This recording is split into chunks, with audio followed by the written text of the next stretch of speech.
네, 윤석열 대통령 취임 2주년 기자회견을 놓고서 여야는 연일 엇갈린 반응을 내놓고 있습니다. 여당은 소통의 폭을 넓히며 좋은 신호를 보였다고 평가한 반면에 야당은 여전히 일방통행 의사를 내비친 불통회견이라고 지적했습니다.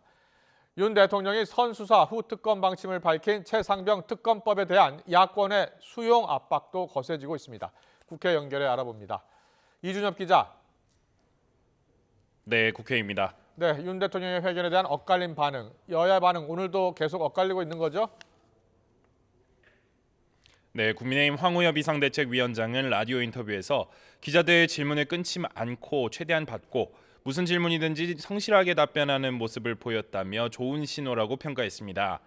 국정 기조에 대한 비판에는 답이 없었다는 지적에는 4대 개혁과 에너지 정책, 가치동맹 외교 등은 모두 대선 공약이었다며 추가나 수정은 가능해도 흔들기는 어렵다고 설명했습니다. 어제도 우리 기자들 질문을 딱 끊지 않으시고 아주 최대한 받고 무슨 질문이든지 성실하게 답변하시고 그러는 거 보고 좋은 사인이다 이렇게 봤습니다. 윤상현 의원도 YTN과의 통화에서 총선 참패 이후 윤 대통령이 정치와 소통을 하겠다는 이야기를 해왔는데 진일보하고 있다고 치켜세웠습니다. 특히 김건희 여사 관련 논란들과 국정 운영에 대해선 사과했고 기자들의 질문을 무제한으로 받은 부분을 볼 때 많이 변화하려고 노력하는 것이라 덧붙였습니다. 반면 민주당 박찬대 원내대표는 국민의 말은 전혀 듣지 않고 내가 하고 싶은 것만 하겠다는 일방통행 선언이었다며 불통이라 깎아내렸습니다. 윤 대통령은 자화자찬했지만 국민이 체감하는 지난 2년은 2년이 아니라 20년처럼 느껴졌다며 최악이라고 비난했습니다. 그만큼 최악이었습니다. 윤석열 정부 2년은 무능, 무책임, 무도함 그 자체였습니다.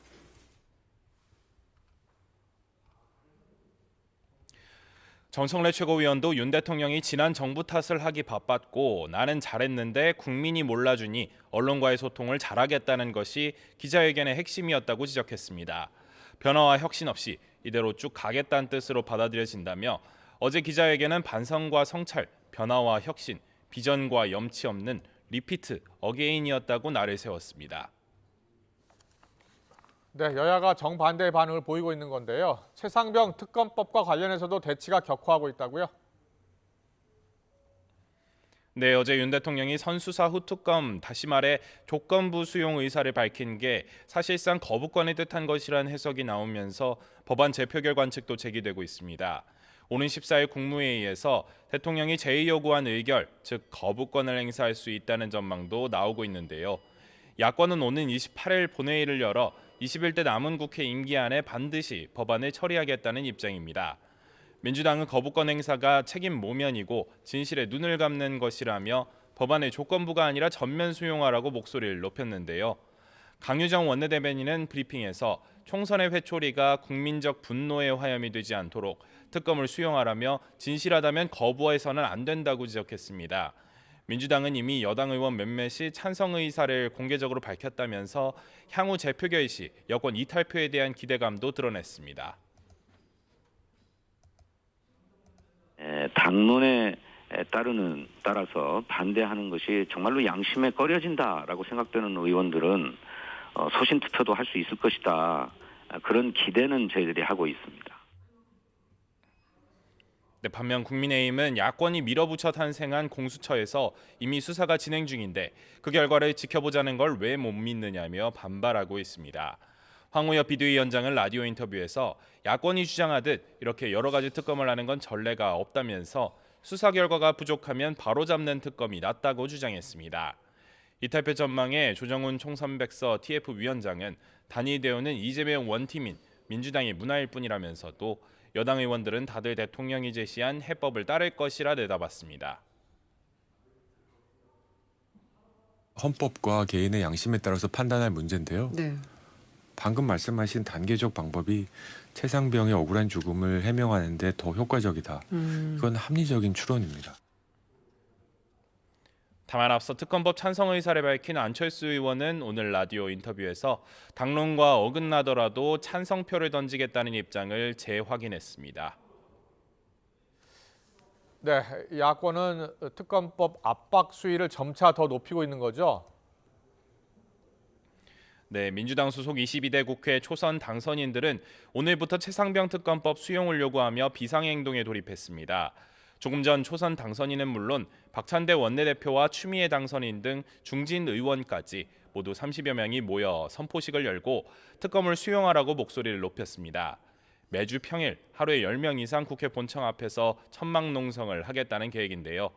이 자리에 참석한 홍익표 의원은 특검이 총선 민심 때문에 불가피하다며 해병대원 사망 사건은 윤 대통령과 대통령실, 국방부 장관이 연결된 권력형 게이트라고 주장했습니다.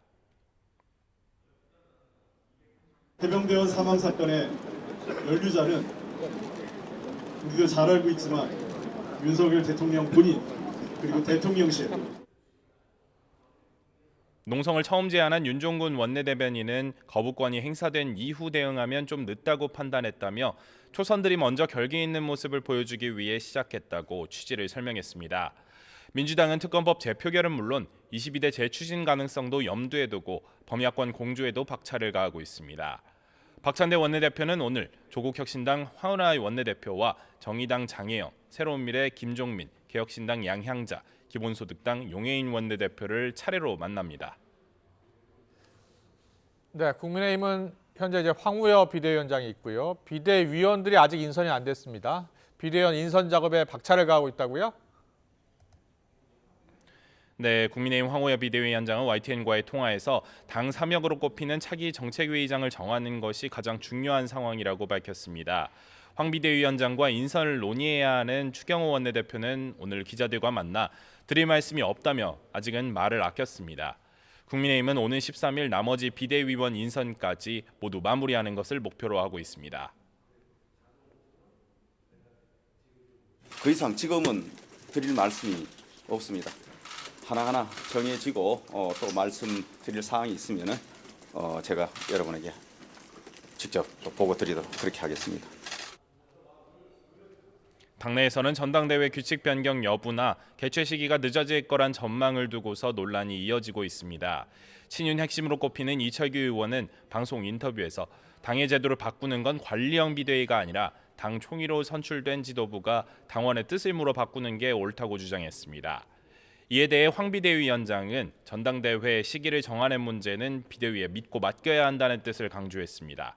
다만 전당대회 규칙이나 당권과 대권 분리를 명시한 현행 규정을 바꾸는 문제들은 비대위가 주도하기보다는 당원 당규상의 여론 수렴 등 절차를 밟아 나갈 거라 밝혔습니다. 지금까지 국회에서 전해드렸습니다.